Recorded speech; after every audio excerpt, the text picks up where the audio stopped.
knowledgeable and experienced practitioners to supplement the program. And so you will be hearing today from one of those very experienced practitioners. So the program in New Orleans is our implementation of a national program called Ascend that is sponsored by JP Chase. So there are 14 urban cities around the country that participate in the Ascend program. And the beauty of that program is that each city gets to design a growth accelerator based on the needs of your city. So knowing that, you know, our goal is to take those $1 million companies and grow them to $10 million companies, hopefully creating the first generation of $10 million businesses of color, using our approach of what we call the 3M model of management, which is education, advanced level education, mentorship and training, market opportunities, where we are connecting those business owners to opportunities, and to money, where we are working with 3 local CDFIs, community development financial institutions, who have banded together to be able to deploy a product that will be patient, and that once an entrepreneur is able to access a fund that we're building, the repayment terms for their loans will be tied to benchmarks in their growth strategies. So it's patient, it's customized, it works with the entrepreneurs, it can allow them to build up, you know, the resources, the assets, the employees that they need to deploy strategies for growth without being burdened with having to pay a loan, you know, at the beginning. And so today, we've invited you to experience a sampling of the executive management education component of InvestNOLA, which is a very competitive program, but you know, during COVID, we wanted to open this up to all businesses in the city. So we'd like to thank our sponsors, JP Chase and the Cerna Foundation, for funding this program, and also our local procurement partners, our financial consortium, and an advisory board who works with the program, all who diligently work to maintain excellence in this program. So a little housekeeping. I think we have Valerie Huntley, who works with the NOLA BA staff, who has graciously put all of this beautiful technology together, and she will be monitoring the session as we go along, but we want to make this as interactive as possible. So please put your questions in the chat, and we will try to get to as many of those throughout the session. And then at the end of the session, any questions that we still have, then we will get those questions answered for you. So without further ado, I'd like to introduce our speaker today, who is Mr. Dave Parker. Dave is an entrepreneur, a 5-time founder, a venture capitalist, and board member. He's part of nine transactions as a founder and board member. His 25+ year career has highlighted his ability to innovate new ideas and scale product and services companies in the US and internationally. He is a frequent speaker at community, university, and accelerator events across the globe. Dave started his venture capital career with Mitsui & Company in Cupertino, California, as a senior vice president of programs and people for UP Global, the merged parent company of Startup Weekend, Startup America. In 2014, the UP Global team held over 1,250 events in 120 countries and 640 cities worldwide, with over 74,000 attendees. The nonprofit company was sold to Techstars in June 2015. Recognizing a gap in the market between Startup Weekend, Inspire events, and accelerator programs, he started a program and corresponding book called 6 Month Startup, the basics of his program's content today in multiple cities. So you guys will get to hear a little bit of what's in a very important book for business owners and startups around the globe. So without further ado, Dave, I will ask you to take it away. Thanks, Lynette. Hey, everybody. Glad, I was talking earlier that glad the storm missed you last week. Sorry we had to postpone, and glad it was uneventful. That's the best possible option. Couple things this morning. I'll put the slides from SlideShare are in the notes or in the chat window. I also want to mention if you're in a company that's a potential high growth company that's looking for venture capital, I'm working on a program with OHUB and Rise of the Rest, or the Revolution Fund, which is Steve Case's organization, the founder of AOL, and they're doing a program for a virtual tour. I did the first bus tour that they did a few years ago, and they're doing a virtual version of that here December 3rd with $2 million in investments coming from Morgan Stanley and Revolution Fund. So if that's something that's interesting, wanted to put it out there. I'll be helping on the programming for that too, which is exciting for me. So, all right, I will, Valerie, if you want to give up slide control, I'll take that one over. And welcome you to today's session on cash and basically cash runway and strategic planning. Strategic planning is always one of those that people are like, it sounds too much. I'm just trying to figure out how to make this month end well. And the answer is, been in both of those seats with you. So to Lynette's point in my introduction, so 5-time founder, sold 3 of those companies, but 2 of them were tragic losses. One of them was fairly epic in the loss. So I always get a good chuckle out of the fact that I get to speak at universities now who probably wouldn't have taken me. But you get, life's experience is part of that process. So, and I'll blow over this next slide. So most of you, I think I've met some of you already. And for those of you new, thanks for joining. The book is coming out in March, so super excited about that, but working on the little stages now of trying to get the final sign off on somebody's diagram and making sure that all the little nitpicky things that don't feel like writing, it feels like just little, like remodeling your kitchen. So, but happy to be here with you this morning and talk about the topic. So from a cash perspective, one of the things I want you to keep in mind, and I know everybody knows this as well, but I think as we look as business owners, there's so many things coming at us on a regular basis that the prioritization around cash is the lifeblood of the business. And I've had companies where we were like, oh, we've got equity, oh, we've got accounts receivable, but none of those things are spendable. So focusing on your cash and your cash planning, and then ultimately strategic planning is important because you need to build a cash reserve over time. You need to build some forecastability and predictability into the business. And that's been super hard over the last 7 months for everybody. I've seen it's either has created massive headwinds for businesses in the COVID situation, or it's created massive tailwinds, and some businesses have really blown up in a good way and weren't expecting it.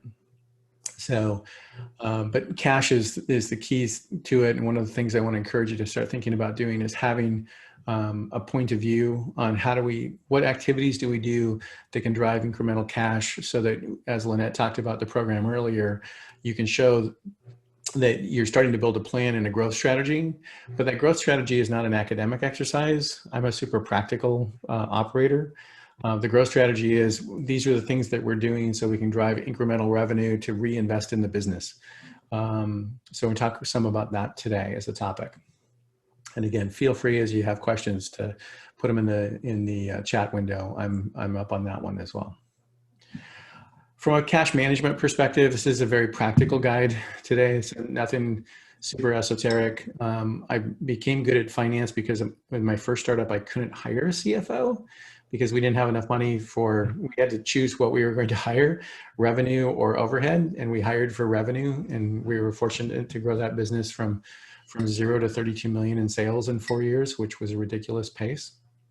But the big learning there is I end up being my own controller until I could hire a controller. Was, what do I have to manage about my daily, weekly bank info? Is cash coming in? Is it coming in as we forecasted it?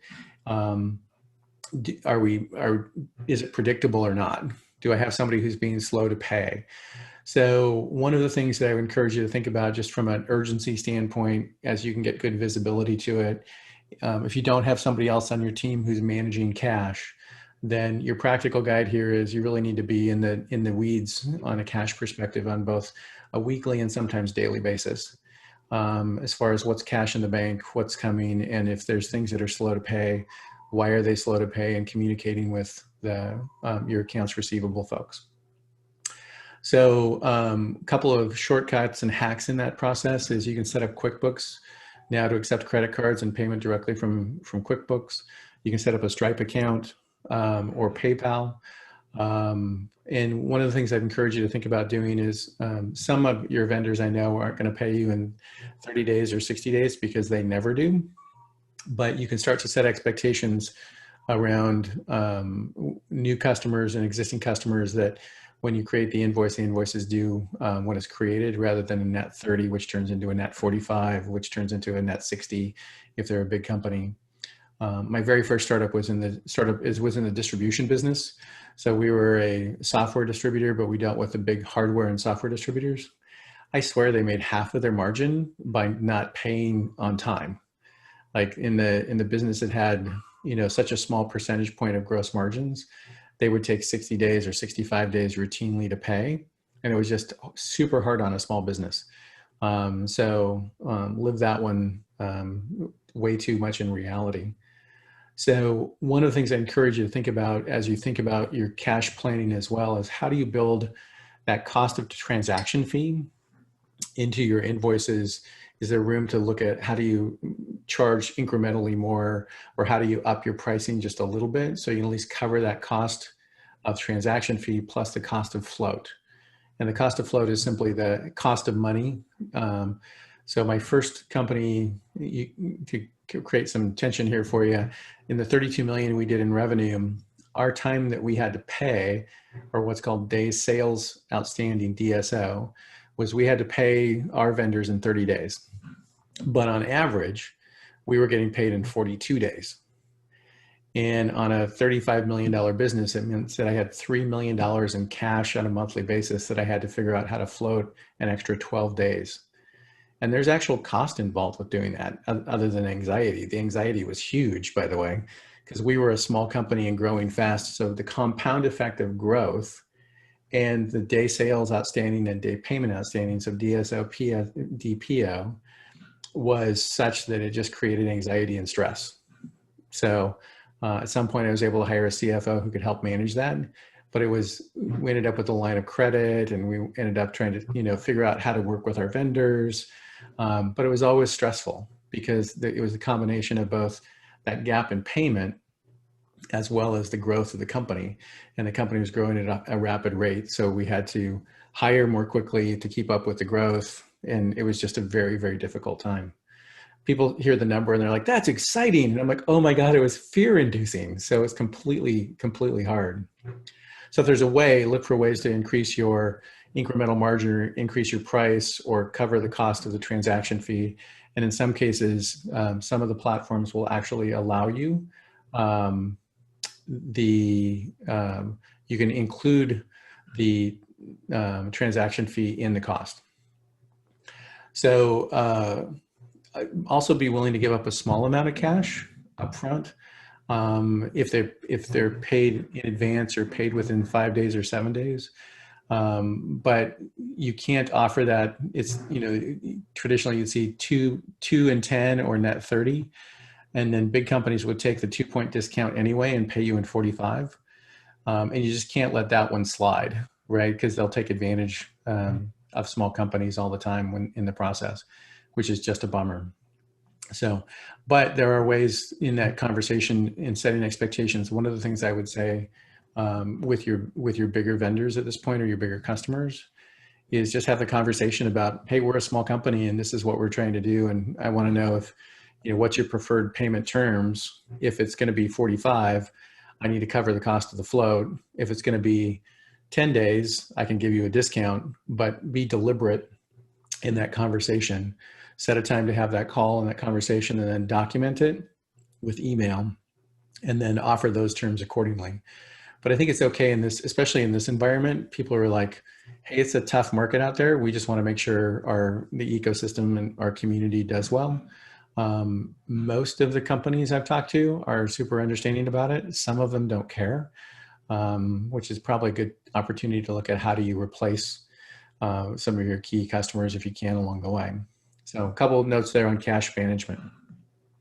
From a forecasting perspective, one of the things, going back to Lynette's point about the program, is that you really need to have a good handle on your break even. And again, I think for me, I'm not naturally a detail-oriented person. I've trained myself to be, not because I wanted to be, but because I couldn't afford to hire somebody to take on that role. So I got good at finance, and it's actually not that difficult to do, and it's not as arcane as some of you may think as far as spreadsheets and those sort of things. This is just a practical guide today around, I want to have what my break even is from a cash in perspective, plus the cash of time it takes to get that money in. So, because you have to have payroll on the 15th and the 30th, or the payroll of the 15th and the last day of the month. But if your vendor doesn't pay until the 2nd or the 5th, or customer doesn't pay, then you end up as the employee who gets squeezed, or you end up having to delay and ask your employees to take a delay. And that's where we need some cash float in there as we go. So from a cash perspective, I would say create a monthly goal that's big picture oriented. That's not, it's not aggressive just to be aggressive sake. It's more of a practical, like, here's my break even. Here's what I know about the business. Here's what I know about the business seasonality. And here's what I know about my big customers. So do you have a monthly goal and a thesis? And I'd say in general, what I encourage you to think about is just on a monthly goal, write it down. When I look back at my career, when I had goals, I did better things. When I was lax and didn't have a goal and kind of went with the flow, I was like, in retrospect, those weren't the best years from a personal business growth perspective, right? Some of the things you can look at as your monthly goals from a big picture perspective is obviously revenue. And you may look at accounts receivable and trying to get accounts receivable as a percentage of total revenue down. I'm going to look at my customer count. Is my customer count going up, or is my customer count going down? Within my customer count, I may have some whales that are my big customers. We call it customer concentration when we're thinking about selling the company, which we'll talk about in a few weeks. It's like, should I look at partnering with somebody, or maybe buying a company, or should I look at selling? So we call it customer concentration. So if 80% of your revenue is with one customer, that's a challenge, because if that one customer goes away or switches vendors, then your value of the company just tumbles. We're working with a company now that has virtually 100% of their revenue tied up with one strategic partner in an exclusive agreement. And the answer is they don't need a sales force. The drawback is that they're not in control of the destiny of the company. And when they go to sell the company, they have one logical buyer, and the other buyers are like, well, if we buy you, all the revenue is going to go away. So it's a very challenging thing. At the time, I think it was the right thing for the company to do. In retrospect, I think they're disappointed they didn't look harder at the contract. So customer count, whales, regular customers, new customer growth. What are your variable expenses? One of the big ones there, I would tell you, is consistently is marketing spend. Companies will look at that and say, how much money do I have left over for marketing spend? And typically the answer is 0 or close to 0. I think I would encourage you to look at it slightly differently and think about, this is what we're going to spend on marketing on a monthly basis. Here's the type of activities, and we'll get into those on the first week of November. But think about it as a term of, I'm going to make these small investments in marketing now that'll give me incremental margin later, but I have to invest in it probably 60 or 90 days in advance before I actually begin to see the payoff with it. That's probably the single largest thing as it relates to the CDFI grants and the programming is, do I have a growth plan, and have I started the flywheel of making that work or not? The challenge there is that the CDFI and the banks don't want to fund you before you prove that it works. But at the same time, you don't have enough money to spend a ton of money on that growth plan in advance. So my encouragement to you is have a growth plan that you can begin to show momentum in, and then begin to make those small investments and show, like, oh, if we're spending $100 or $1,000 today, this is what we, a month on marketing, this is what we would do if we spent 3,000 or 4,000, right? So whatever that number is, whether it's a few $100 or a few $1,000, depending on the size of your business, having a plan and a thesis for that growth plan, and then being able to show that that's actually that, there's a book, a business book called Good to Great. Collins is the name of the author. And he talks about a flywheel effect, is we're making these little investments to begin to turn the wheel faster and faster. And that's really what I encourage you to think about. And we'll spend some time talking about the week on marketing. What are my fixed expenses? I think right now, things like office leases are a huge challenge in overhead. And we've seen a bunch of companies along the way look at ways to negotiate those or defer. I've seen a lot of companies who were able to defer for 3 months and just add 3 months to the back end of their commercial leases, especially if they're dealing with a smaller landlord versus a larger landlord. Larger landlord leases tend to be like, nope, you have a deposit down and we don't really care. But smaller landlords tend to be more accommodating. So if you're in a challenging time with that, I would encourage you to be ready to share the details of the business, because most landlords are going to say, yeah, I'm happy to consider it, but here's what I want you to do first. Like, did you apply for PPP? Do you have your financials? And what you want to be able to do is tell that story with data rather than just make an ask about a discount. So look for where your fixed expenses can be adjusted and where your variable expenses can be adjusted to accommodate what the realities of today's business environment is. And then one of the things they do is start to track forecast versus actual. And I'd want to know how close you are from a forecast versus actual planning standpoint. And for the banks and for the program, that track record will start to be important. So are you 80% of forecast or 92% of forecast? Are you always within range, but you're like, but we're actually ahead of plan? Like, those are the companies that are going to get funded because you had a plan and a goal, you were tracking it forecast to actual, and you're plus or minus, and you're able to show that investment spend in our investment in the company is starting to pay off with these growth plans. From a forecasting perspective, one thing I'd say is don't forecast windfalls. My business, because we sell companies, you tend to get it's like selling a house. It's a big number, but it only happens 3 times a year. So from a banking perspective, you have to be careful how you forecast that. And there's a level of precision that says it's not going to be in a particular week, right? It may be in a particular quarter. So just make sure you're not forecasting windfalls and you're not forecasting wishes. So I think the challenge for us as business owners is we're perpetually optimistic, right? Even when everything around us says we shouldn't be, we're still perpetually optimistic. It's the thing I love about working with founders. Some of you probably heard me say, if you're in a room of about 100 founders, I know that, we all know that 75 to 90% of the founders are going to fail. And we all look around the room and go, it's a bummer for you all, because I know that number doesn't apply to me. When the fact is that it's just the math, right? So we want to be able to say, how do we do that? And one of the things is to be realistic about not forecasting windfalls and not forecasting wishes, but not being too optimistic. From a practical standpoint, I would tell you to think about creating 3 accounts or 3 bank accounts. They may be with different banks, they may be different accounts at the same bank, but I would say there shouldn't be easy to transfer between. This will change if you have a board of directors. But right now, from a practical standpoint, for most of you, I think of it as having 3 primary accounts. One is my everyday account. It's the stuff where all the transactions are coming in and out of. I'm then going to have a cash account that is for taxes. And then based on prior year's revenues, I'm going to set aside tax dollars in advance to make sure there's dollars set aside. We have business and occupation tax in Washington State, as well as the federal taxes. So I just want to make sure I'm setting those things aside. If they end up in one account, it's hard for me to keep track of, and it's just easier. I guess this would be the equivalent of what my mom did when I was a kid, about having envelopes of where you spend money on. These are just virtual envelopes. And the last account is the profit account that you pay yourself. I think one of the challenges that all of us look at as founders is we get paid last, which sometimes means we don't get paid at all. And I would encourage you to, as you look at your accounts, set aside those monies in 3 separate buckets on a practical basis. One account, everything comes in and out of.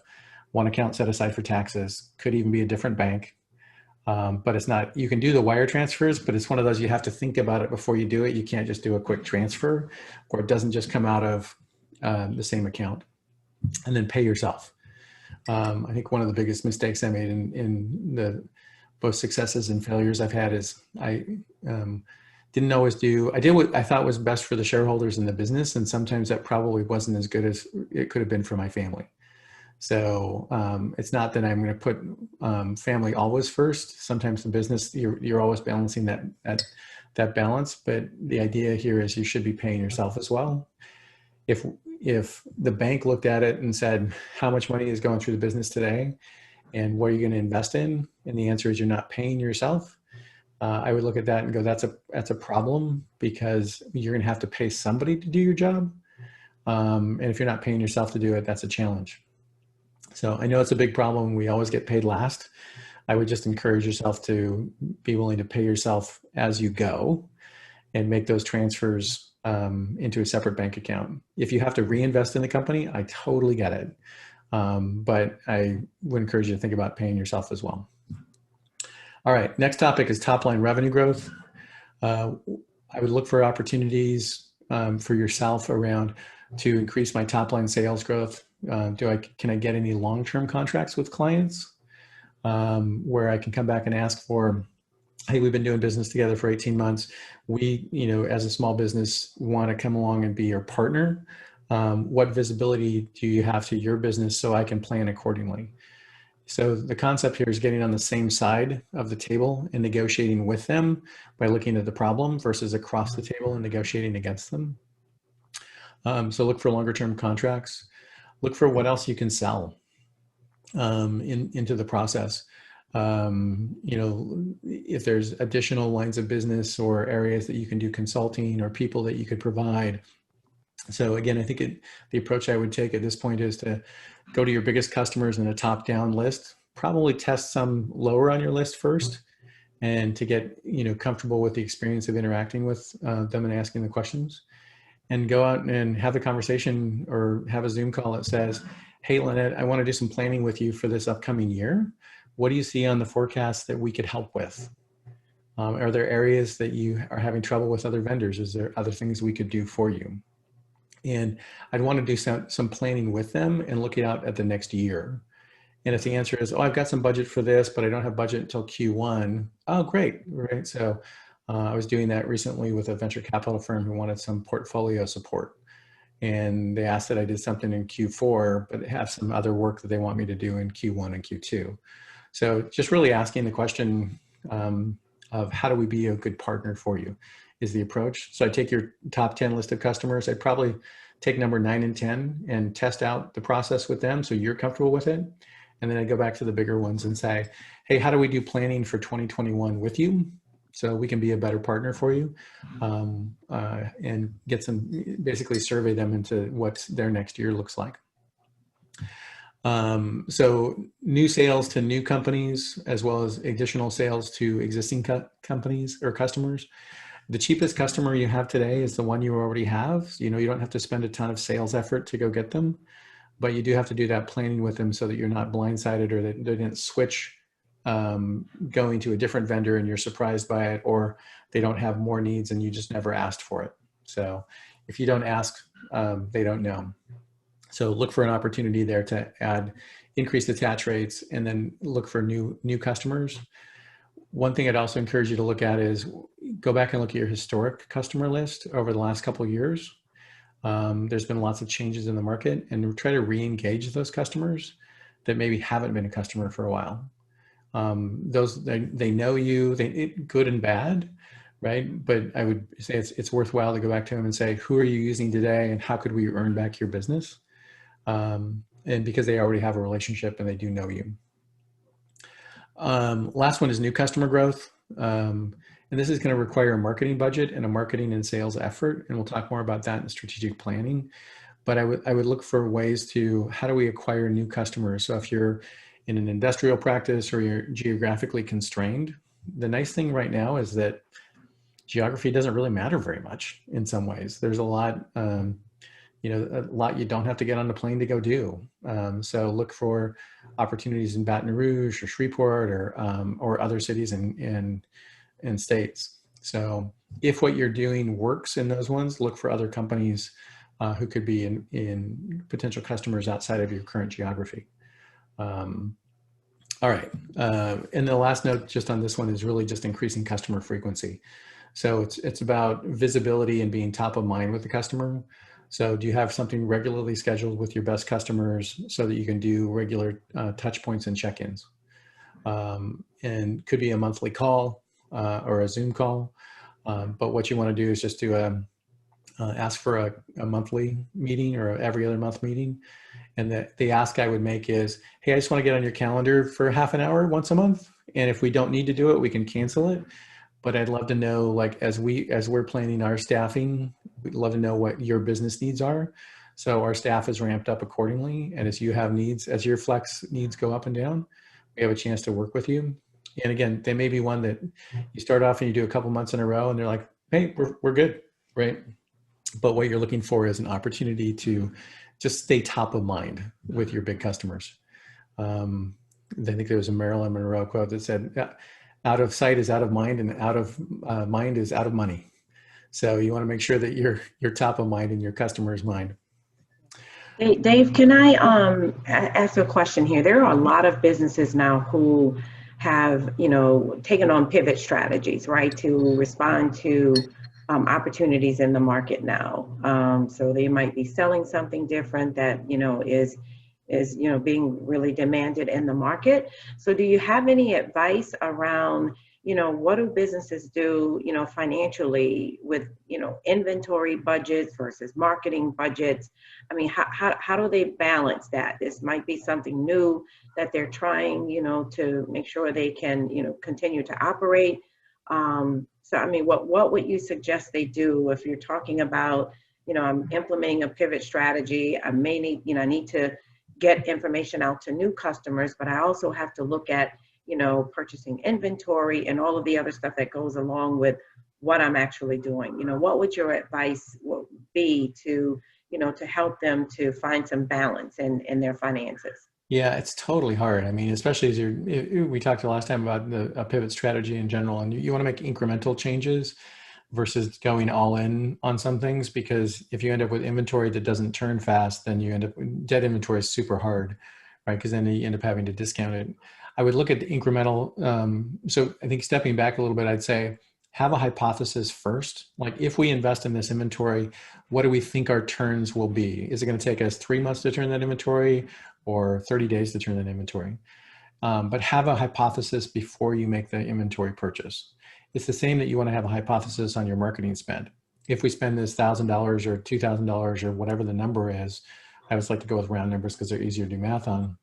How many months will it take us to get return on investment? So in the tech side, we call that ROAS, or return on advertising spend. So if I'm going to spend $1,000 this month on marketing, is it going to take me 31 days to get a return or 97 days to get a return? Because that may change how I look at that return on inventory versus return on marketing. For many folks right now, the answer is it's a guess, and that's okay. I'd rather you make an initial guess and be wrong about it than not have a guess at all, right? Because that's the only way to prioritize your investments. Is, I think if we spent this $10,000 here, we'd get a 41-day return. Great. And I think if we spend that $10,000 in inventory, we'd get a 38-day return. That's a level that says it's pretty precise. So it's probably more like 30 or 45 or 15 or 45. But have a thesis on what that return on investment is. And again, you'll be wrong, especially if you're going into a new area of the business. But it'll give you a way to think about which priority you should spend on. And some of that is your gut feel for it, and especially with the lack of data. But 2-3 months from now, you should have some data as well.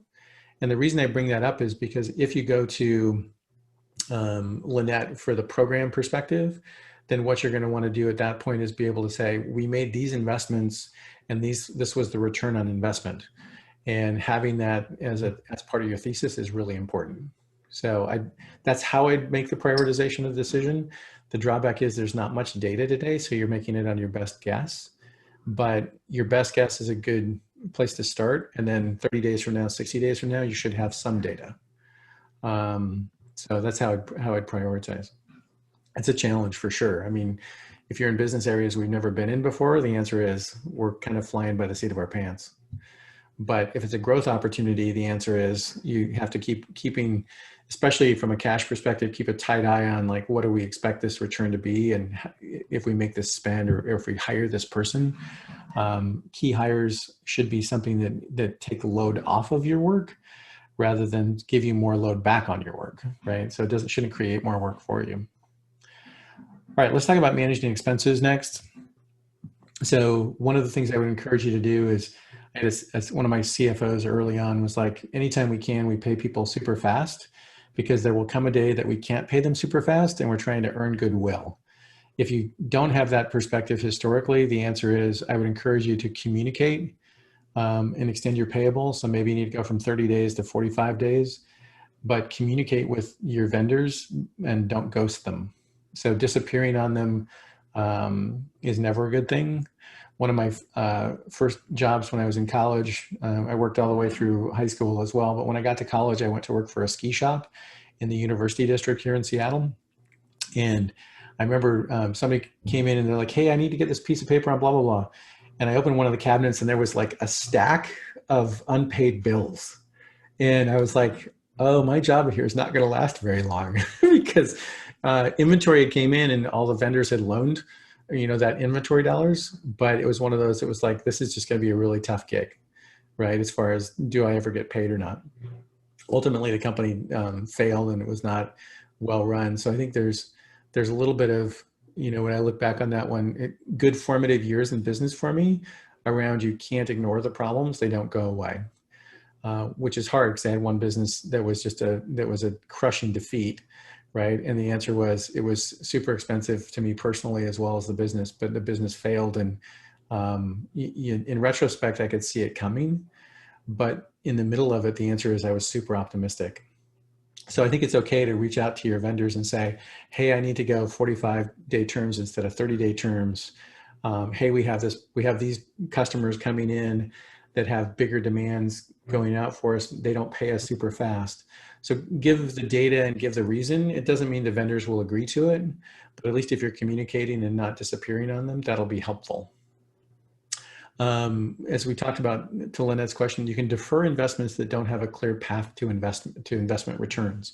So if you're presented with an opportunity to buy a building or invest in this or buy a company, the answer is you have to have a way to look at it and evaluate the return. So if there isn't a clear path to it, the answer is probably a delay, unless you're in the mindset of like, I have a good gut feeling about it.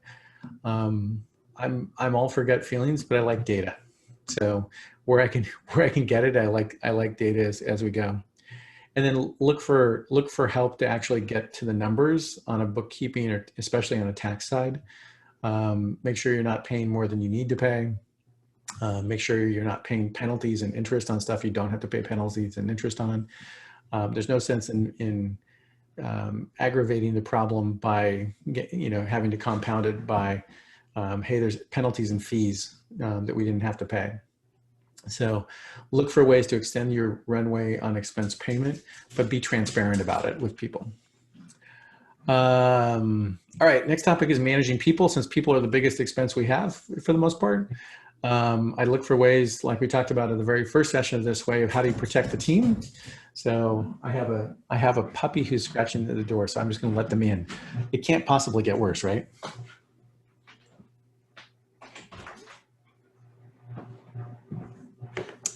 So from a managing people perspective, look for ways to protect the team, communicate what's going on. I think knowing that they have a growth strategy and knowing that you have a plan that you're building, get them on the page of helping you build that plan. Where are there ways that they can be a contributor to the plan as well? So get them in the boat with you. You may even want to tie their performance bonuses to your key objectives that you're working on. So those key objectives may be new customer growth.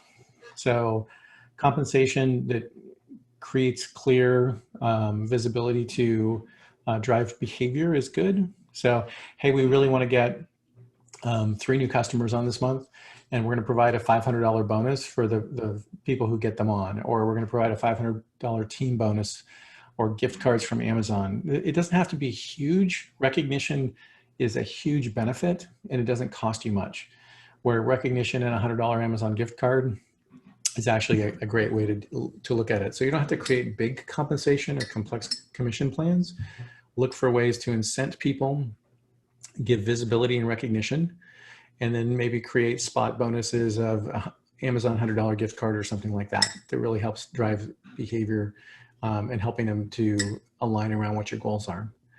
I think one of the big things for us as founders is we live in our heads so much that we're like, oh, our customers must know what we're doing, when the fact is our customer hasn't thought about us very much, or our employees clearly know what we're doing, and the fact is it's only clear to us.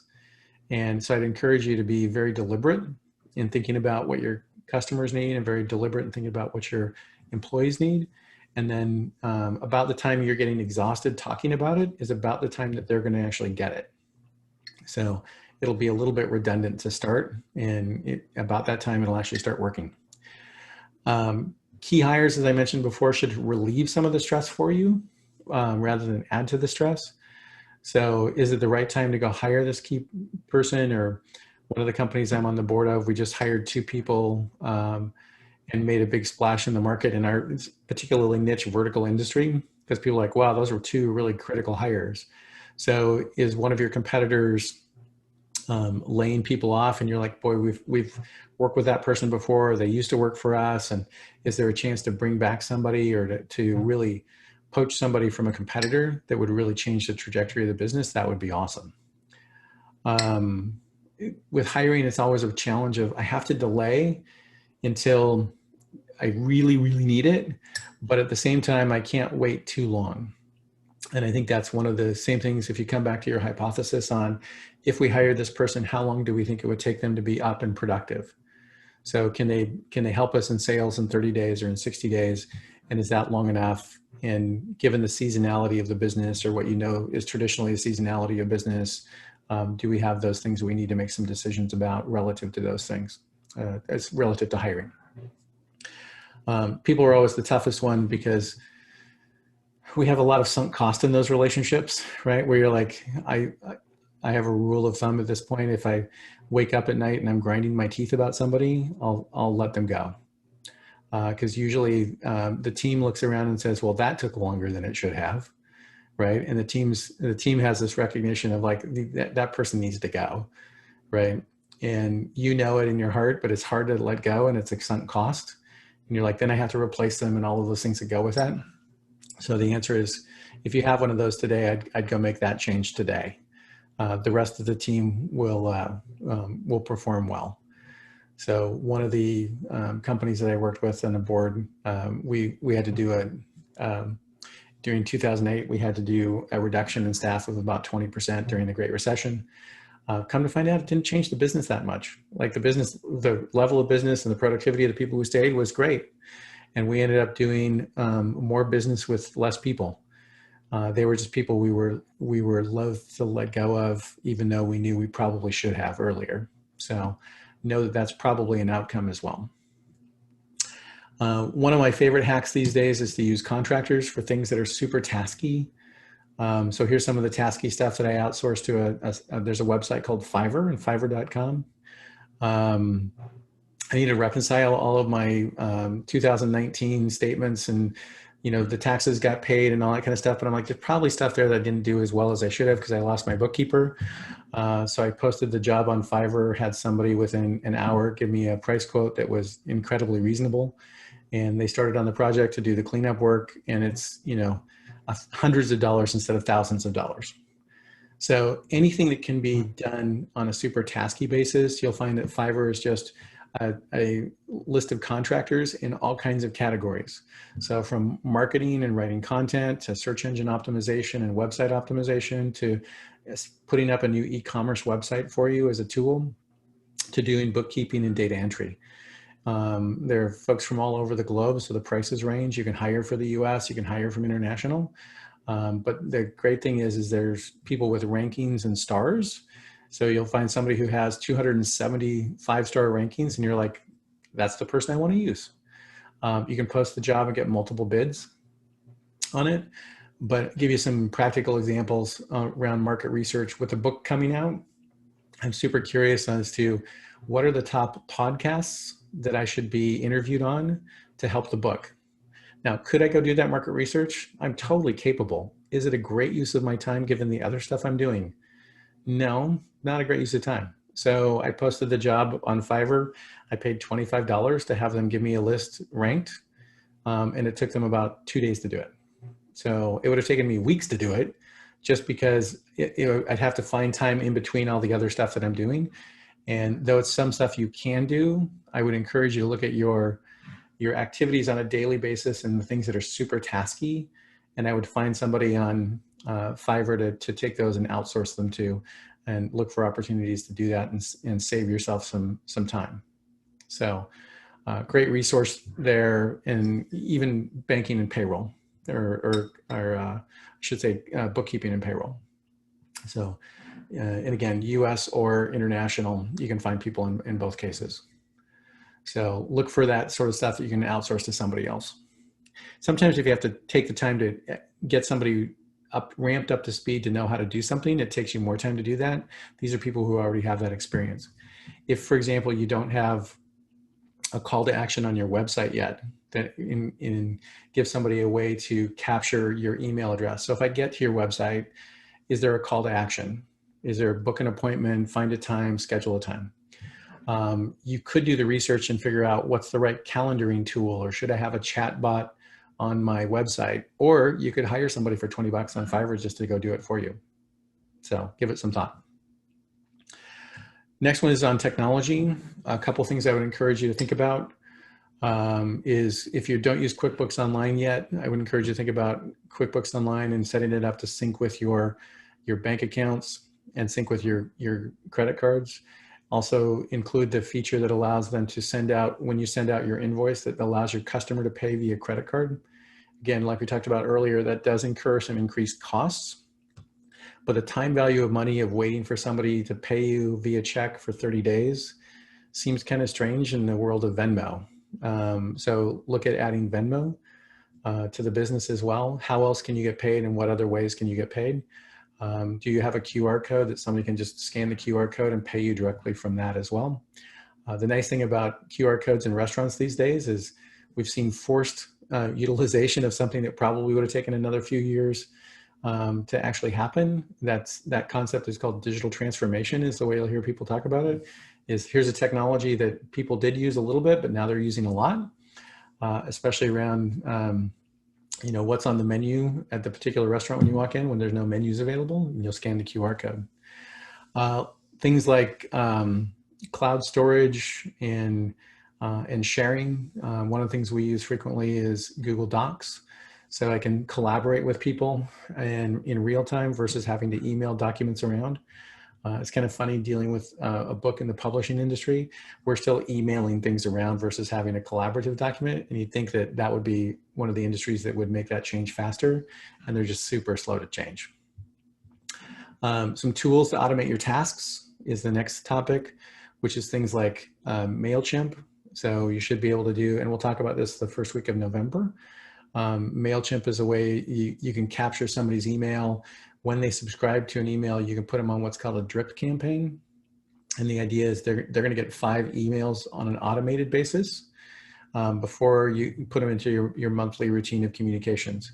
It's a way to remind them, oh, hey, I signed up for this email, and here's an email from Dave, and oh, here's another email from Dave. So they come on a once-a-week basis, but that's just called a drip campaign. And I don't have to send them every week to new people or have to think about it. I set it up once. When Lynette signs up, she gets the first mail, thanks for the sign up, and then she gets 4 subsequent emails as just part of the campaign. So things that I can set and let go are super helpful. If you don't have Google Analytics today on your website, and again, during the marketing session, we'll talk more about this, but Google Analytics tells you things like how many visitors, where did they come from, how long did they stay on the site, what pages did they visit on the site. So did they visit your price page? Did they visit your hours? So what was it that they were looking for? And the great thing about Google Analytics is it's free because Google ultimately wants to sell you some ads, but it also tells you a lot about where were they before they came to your site and where did they go after they went to your site. Did they come from a competitor? Did they leave to go to a competitor? And it'll inform some of your decisions about where you spend your marketing dollars. And November 5th will be the date that we talk more about marketing. But look to automate some tasks that you can automate because honestly, it's just one of those that'll be super helpful for you over the long term. Questions about these tasks or kind of tricks? I know some of them are just kind of hacks, but I wanted to at least give you some insight into how to make your day a little bit easier.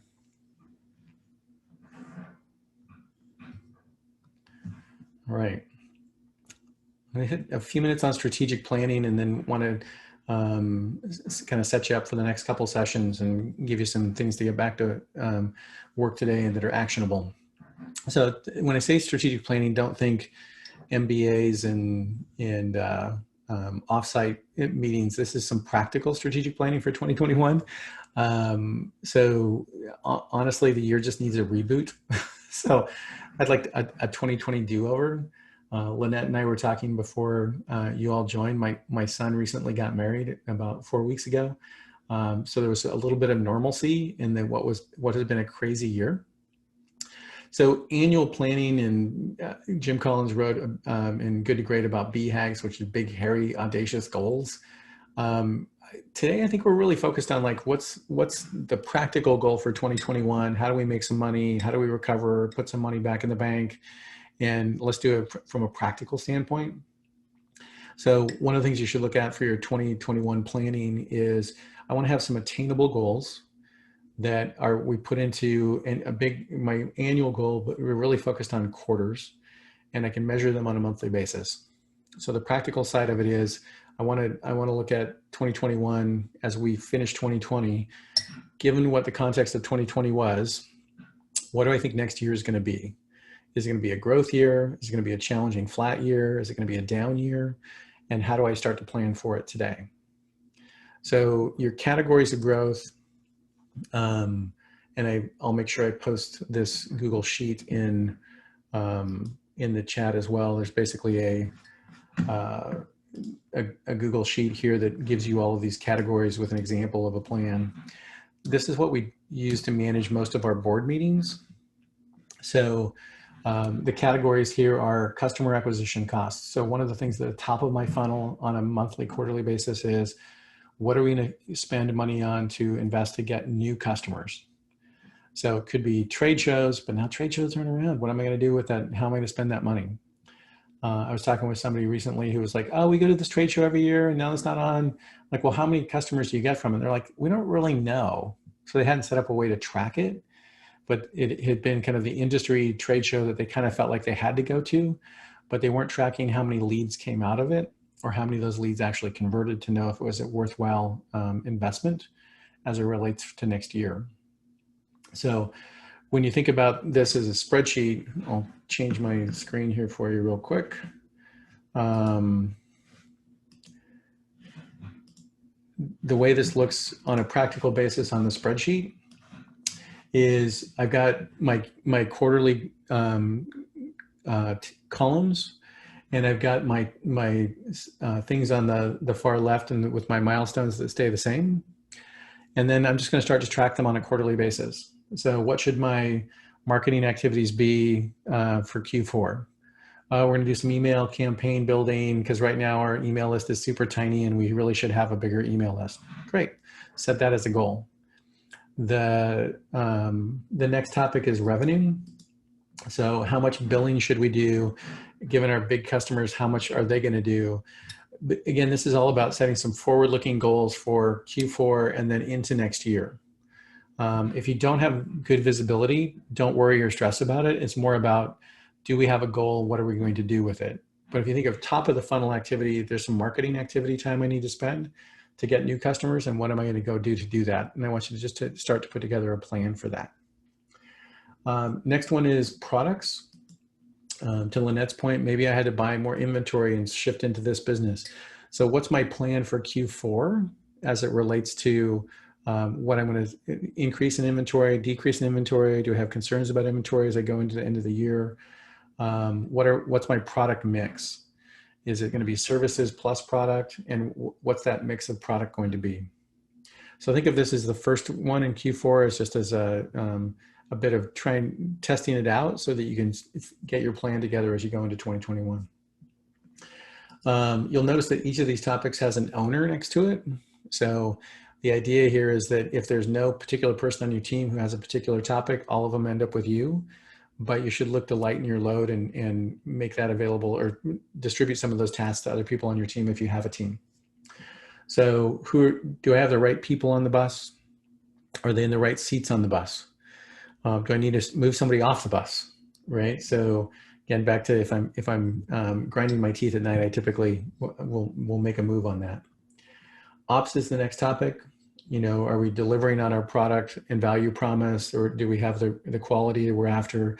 Who's responsible for managing that? Is once we sold this customer, are they happy with the result?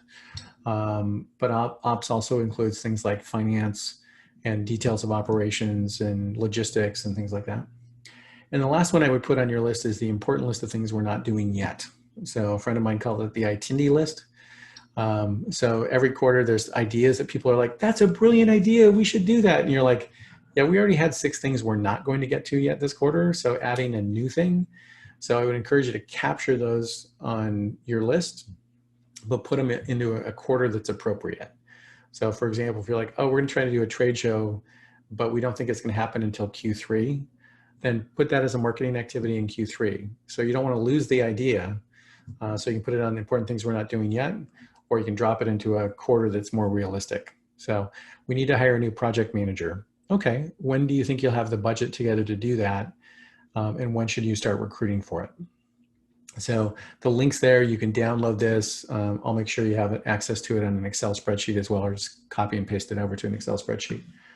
That's another good example of why an Excel spreadsheet is used for lots of different things that aren't calculated. So a couple things here to notice on the top is I just have things here like priorities of A, B, and C's and impact of high, medium, and low. So as you look at the stuff in each category, one of the things I encourage you to think about is it a high priority item? Is it going to take your time and activities to do it? And is it a high impact? Because you may look at something and say, we really need to figure out what we're going to do with our lease and our building or a new facility or location.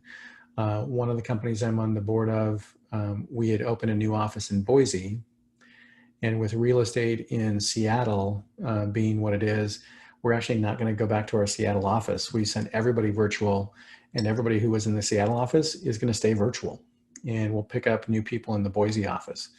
But since our budget for office furniture just went up for helping in people's homes, but we're not going back to a location. The trade association that I'm on the board of is going to be selling its building. And all the furniture we just put in 2 years ago at a discount because we're going to let the furniture go with the building, but we're going all virtual. The plus side of that is now we're looking at how do we get great talent? It doesn't really matter where they are. So that's a plus side for us as well. So there's a tool there for you to use it. And again, start to think about as you go into fourth quarter of this year, what are your goals? And it gives you just a place to write them down. And then as you start to plan for next year, as you get into December, it'll give you a tool to use to do that as well. All right, let me share the other screen with you. So those are the categories: customer acquisition, revenue, products, people, ops, and important things we're not doing yet. From a practical planning standpoint, I would encourage you to think about laying out your quarterly goals for 2021, who else on the team should be involved, get them involved in your planning process. One thing you'll want to have is a number on revenue. You'll see there's a cash on hand number at the end of each quarter down on the bottom of the sheet. And you want to at least have a goal there. And again, if you haven't been doing this before, the answer is it feels like you're throwing numbers or throwing darts at a dartboard. It's okay. It's a place to start. What you want to do is you're basically exercising that muscle and getting better at it on a routine basis. So cash-based versus accrual-based, for those of you who don't know accounting or not familiar with accounting, this is really just about cash in and cash out on a monthly basis. We'll get to the accounting, will take care of the accrual basis on stuff later. And then, as I mentioned at the beginning, I'd look for ways to create incremental opportunities where, hey, we went from our investment in marketing activities of a few $100s to a few $1,000s. On average, the average $5 million business in the US spends about $40,000 a year on marketing, which is a huge challenge, right? Because either for that $40,000, you can either spend it on marketing or spend it on a part-time person who could do marketing, but now you don't have enough budget to spend on marketing because you've hired the person. So given that budget, what can you spend it on as you look into next year, or what will be your budget for next year? Not if you have it. Think about this as the flywheel effect of, I have to get this flywheel going first, so I can go from spending a few $100s to a few $1,000 as long as I know where I'm spending it and how it's investing. Sabrina asked the question, thinking about creating informed goals, is there a good source that investors use to obtain benchmark financial data by industry? That is a great question, Sabrina. So there are some industry comps for sure.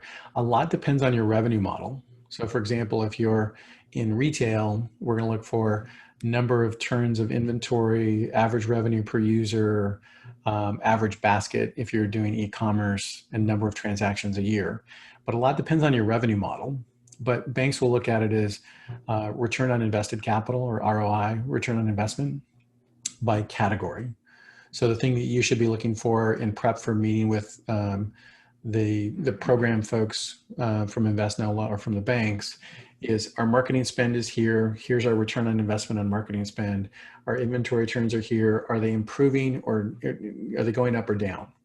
So is my marketing spend becoming more efficient, or is my marketing spend becoming less efficient? And that's just a matter of starting to track some of those things and some of the activities. Again, we'll talk about them in detail in November 5th, but the same is true for your inventory turns. Is my inventory turns going up, or is it going down? Is my profitability going up and improving, or is it going down because we're not managing headcount very well? So think about it in terms of like, the benchmark data is really your ability to track the trends and show that you're increasing them and that you're being more efficient with your use of capital. So that'll encourage both the banks and the programs to be supportive. So, okay. Yeah, look for incremental opportunities. Along that line, to be super practical with you, one of the things that I do is I calendar block. I typically don't do any meetings before noon my time in Seattle, because my most productive time is between the early morning and noon. I'll make an exception for Lynette, but in general, you'll find that my calendar, if you on my email footer, there's a book a Zoom call with Dave link, but they're all blocked out until afternoon Seattle time, because that's my most productive time. So if I'm writing or editing or doing something like that, or if I'm working on a consulting project, that's my most productive time. So I don't let people block that time. So prioritize your activities. If you're a night owl, great. If you're a morning person, great. There's no good or bad on what the time is, but you can block out your time so that you have the most productive measurement of that time. The second thing is focus on your activities and then track your outcomes. And what I mean by that is there's stuff that you can do today that will pay off a big dividend later, right? But the tyranny of the urgent gets us all, right? Just like the puppy scratching at my door, right? The tyranny of the urgent's like, I got to just take care of this thing today, right? When you have a bunch of deadlines where it's always amazing that you're so productive, right?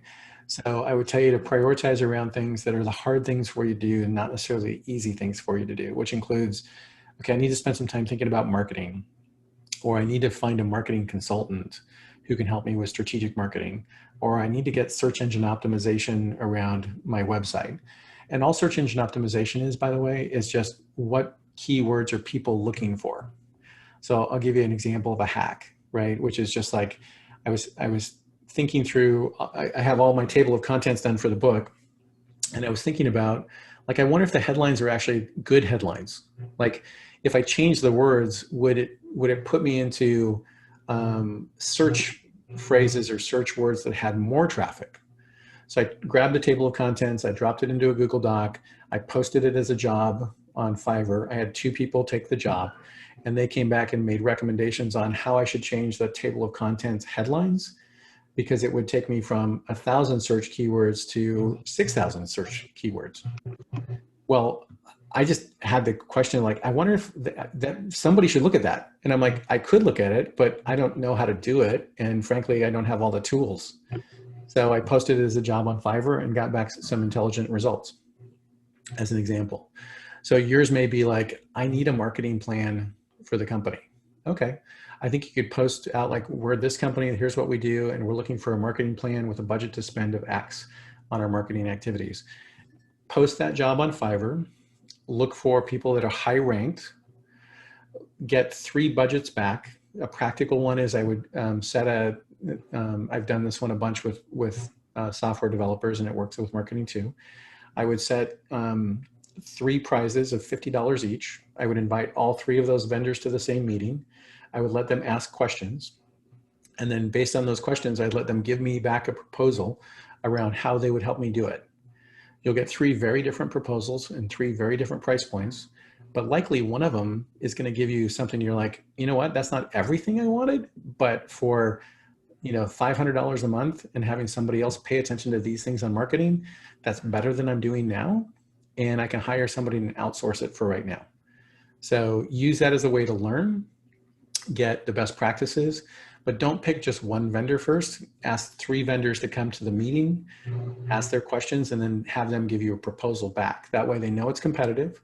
They know you're going to hire somebody, and they'll put the work in to give you recommendations, and you'll learn from all 3 of those proposals. So that'll give you a way to something you could do today where you're like, I don't even know where to start, Dave, that's just crazy. Okay, start by explaining your business. And we'll talk about this in the marketing one, which, how do you post this job?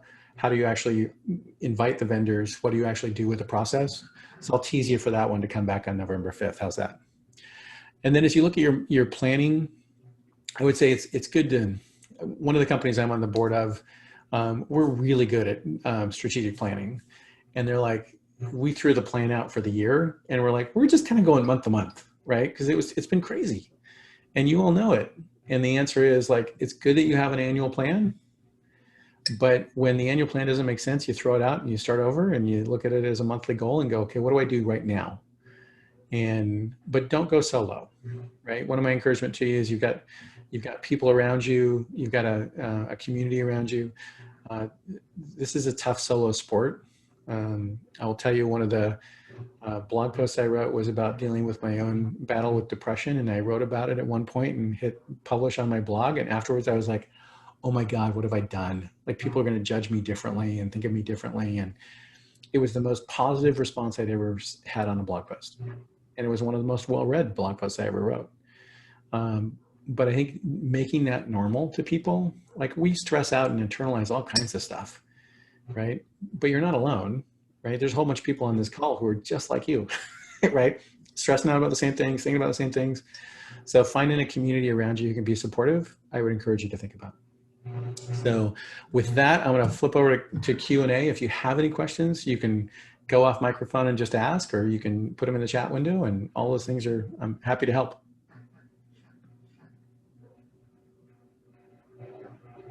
You're welcome, Mark. Happy to help.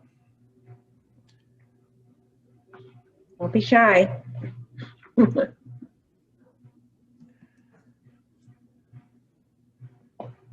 was like, I got work I got to go do now. I had work before, and now Dave's giving me more work to do.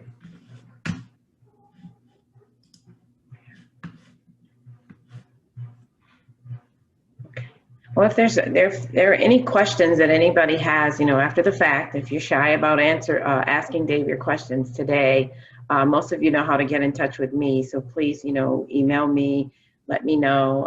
I can always get in touch with Dave, and we're happy to, answer any questions or provide any resources that we can for any of our businesses.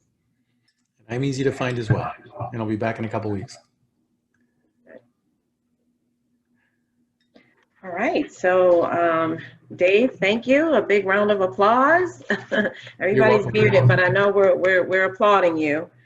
And thank you all for coming today. This is some very, very valuable information, as Dave always does present. I always learn something new every time I hear from him. And our next session is next week. We normally have been doing every 2 weeks, but we rescheduled this session from last week due to the hurricane. And then next week, please come back, because you may not have it on your radar that, this might be a time to exit, or you may not be thinking about that. But I can tell you it's a very, very important thing for you to think about, and how you evaluate your business, what it's worth to you, how things are going to fare out in this pandemic. We don't know. So those are all things that we, implore you to be thinking about. So Dave is going to talk a lot about that, and that's a subject that I think he knows more about than anything else.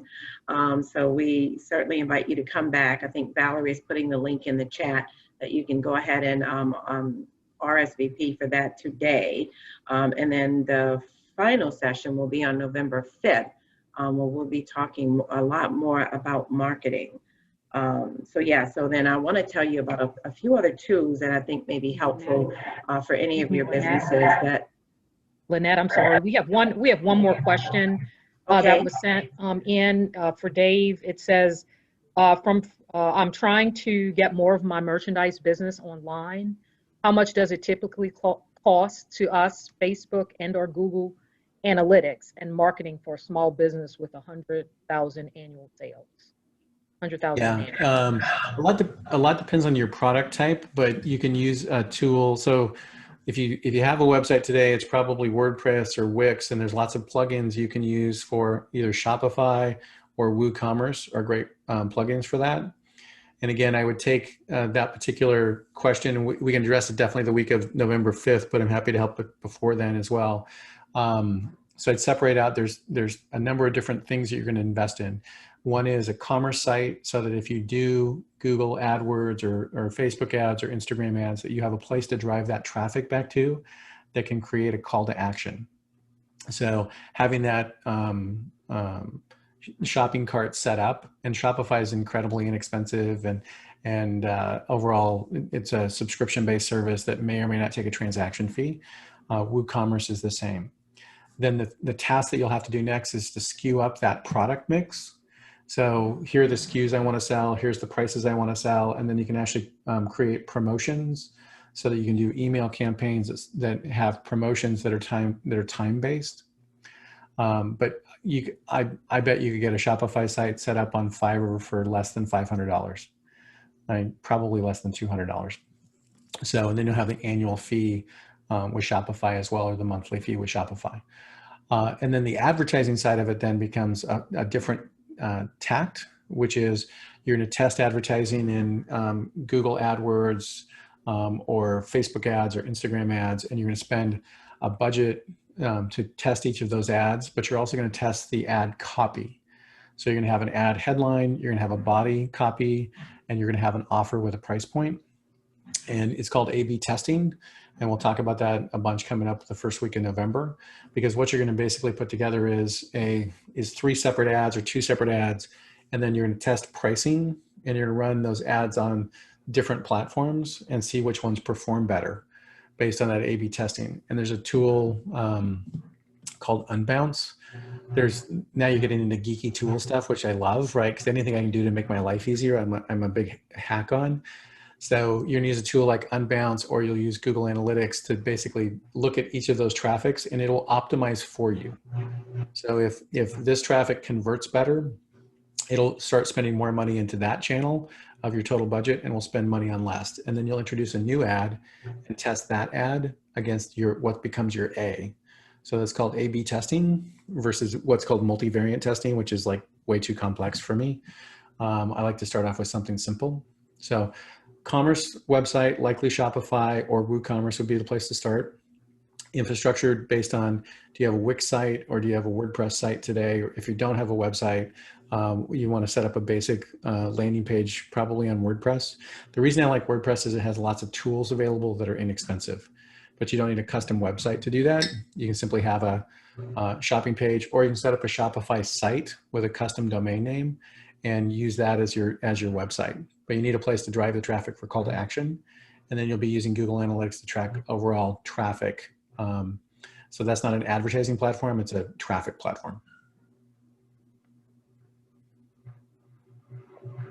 And my information, by the way, is on there too. So if you need to reach out in the meantime, feel free. Great. Any other questions? All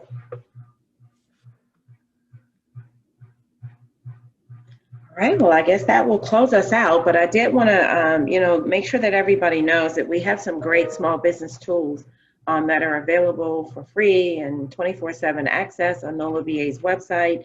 There is the Crescent City Biz Connector, which connects you to resources out in our ecosystem. You get to query what you're looking for, and it'll drop down, give you a list of organizations who can help you with specific areas of need in your businesses. We also have an opportunities portal. So for those of you who are looking for contract opportunities, we have both public and private sector companies that actually post current opportunities that are out for bid on the opportunities portal. And you're more than welcome to go there to look for some opportunities. And then finally, we have a tool called the NOLA BIT, NOLA Business Insight Tool. It's a very comprehensive data platform, publicly sourced data. There's 13 different tabs with different types of information that you can glean from different industries, competitive data. There are screenshots of where businesses are located, specific types of businesses. So it really can help you to inform strategic plans, your business plans, to figure out where you might want to locate a new business. It'll give you, a lot of data about your own business and anything that you might be looking for that will help you to, to plan for your business operations. So please, go to our website, nolaba.org, click on the small business tab and scroll down, and those tools are there available for your use. So we hope that you take advantage of that. But again, we want to thank everybody for coming. I hope you got some great and valuable information that will help you in operating your businesses.